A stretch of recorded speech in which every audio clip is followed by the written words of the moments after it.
চন্দ্রমল্লিকা একটি জনপ্রিয় শীতকালীন ফুল যা বিভিন্ন রং, আকার ও গঠনের হয়।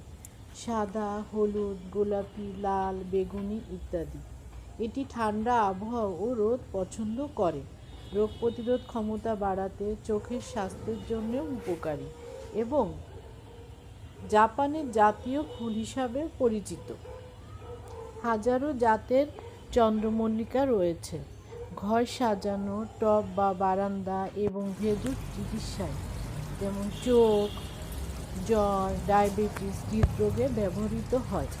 চন্দ্রমল্লিকা ফুল এর সুগন্ধ সাধারণত মাটির মতো খুব সুন্দর। চন্দ্রমল্লিকা গাছ একবার লাগালে সাধারণত 3 থেকে 4 বছর বাঁচতে পারে যদি সঠিক যত্ন নেওয়া হয়। চন্দ্রমল্লিকা ফুল এটি সাদা সোনা ফুলের জন্য গ্রিক শব্দ থেকে এর নাম পেয়েছে। মানুষ ওষুধ তৈরিতে ফুল ব্যবহার করে। বুকে ব্যথা, উচ্চ রক্তচাপ, ডায়াবেটিস, জ্বর, ঠান্ডা, মাথা ব্যথা, মাথা ঘোরা এবং ফোলা রোগের চিকিৎসায় এই ফুল ব্যবহৃত